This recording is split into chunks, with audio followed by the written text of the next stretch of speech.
Chapter 15, Like a Ghost. John held the eye patch at arm's length. The pirate from the underbrush had a voice that John remembered from Nisu.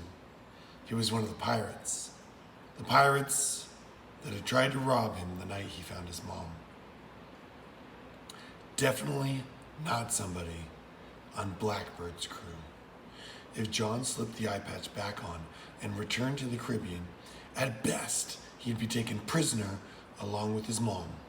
At worst, robbed and left marooned on the island with only brackish water to drink. The pirates wouldn't be there forever, would he? John thought. John could stay at home and wait him out, but if John waited too long, all of the pirates would leave, taking John's mom with them. Out of the hall, the seventh and fourth steps squeaked, distracting John from his thoughts. Oh, Dad's going for his morning cup of coffee. The first rays of sunshine peeked over the mountains out John's window, and with them came the pang of a hungry stomach. He figured if he had to wait, he might as well eat something a little more satisfying than a dry biscuit and gravy from a pirate ship. He changed from his pirate costume to a pair of shorts and a t-shirt with a T-Rex on the front. Downstairs, he joined his dad in the kitchen. Good to see you're getting an early start, John, his dad said. Well, I guess going to bed early pays off, John said with a laugh. Another small lie. Can we have eggs and bacon today? John poured himself a bowl of cereal. You want eggs and bacon and a bowl of cereal? His dad joked. Do you want me to put it on top?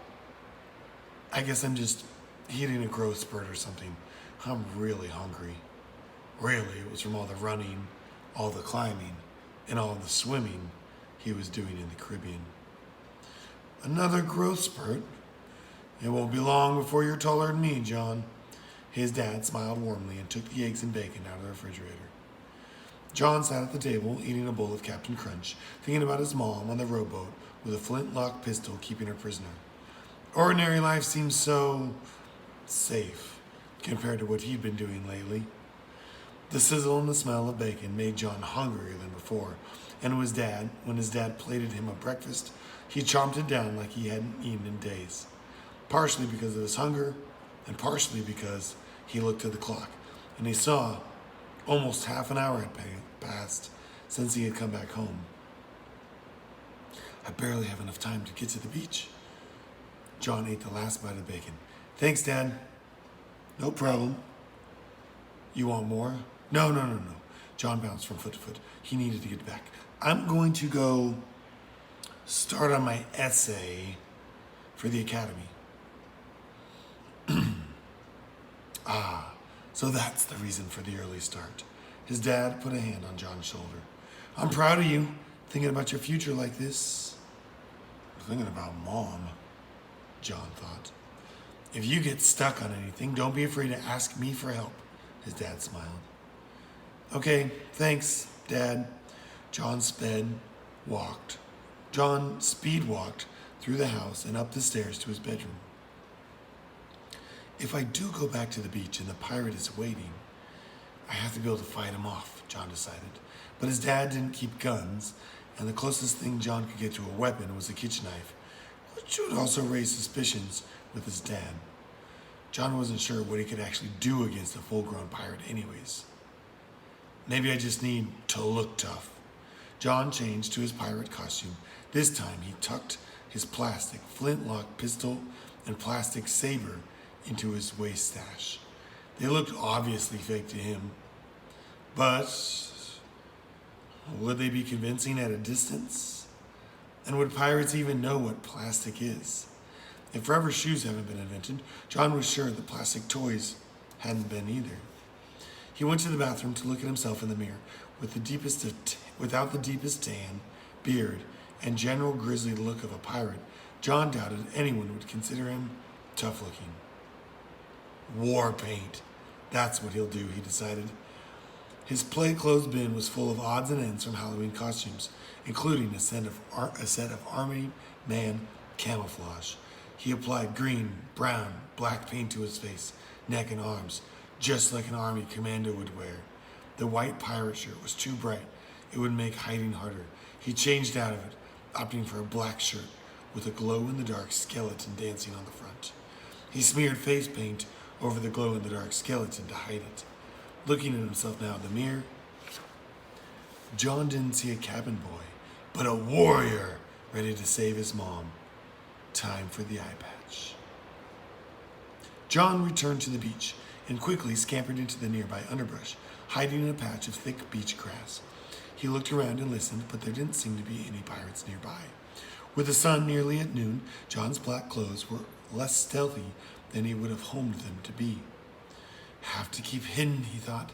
John remained inside the tree line while he ran to the edge of the cove. His Crocs let him run across fallen logs, over rocks, and through shallow pools of seawater. Occasionally he stopped to slip them off and shake sand out. By the time he reached the edge of the cove near Queen Anne's Revenge, he saw a white flag flying from the Dragon of Plunder. They surrendered? John was running out of time. He climbed a gnarly branch tree to get a better look at the deck of the Queen Anne's Revenge. His mom was there, right next to Blackbeard and that vulture-like Mr. Griffin. His mom was led into the captain's quarters. Blackbeard remained on the deck. A pair of long rowboats were lowered from the side of the ship. Blackbeard climbed into one with a dozen pirates. A dozen more pirates manned the second boat. They rowed towards the Dragon of Plunder. I'm not going to get a better chance to sneak aboard than this, John thought. He climbed down the trees and he quickly scampered across the beach to the water. No shouts of alarm came from the Queen Anne's Revenge. John took a breath and swam underwater, the short distance from the shallows to the large pirate frigate.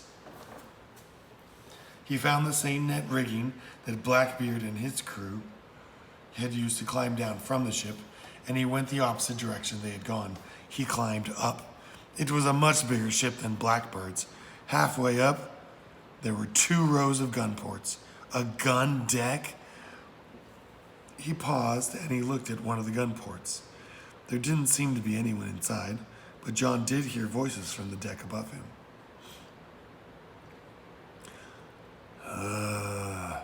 He just gone to smoke like a ghost, the pirate from the beach said.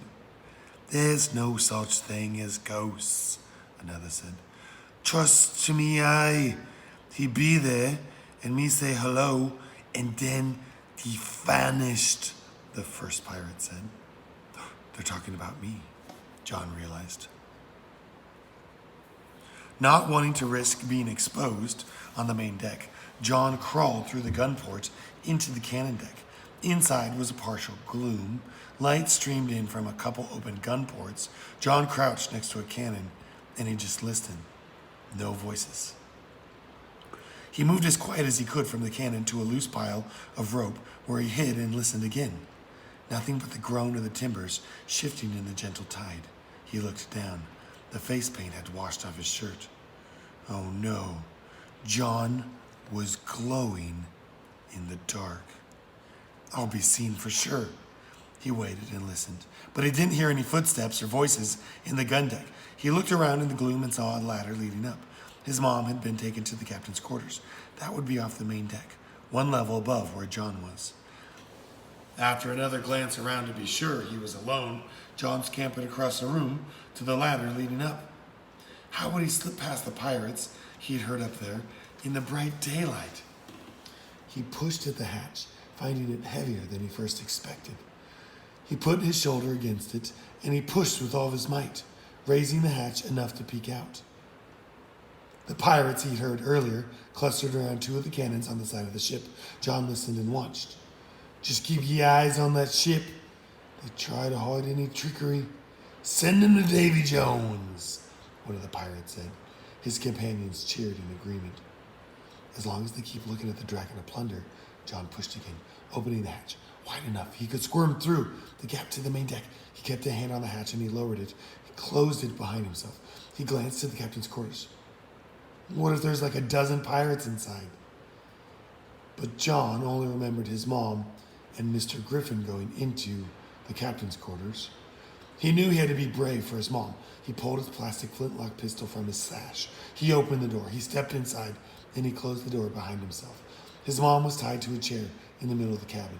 Mr. Griffin, with his back to the door, was hunched over the captain's desk, studying maps. Freeze!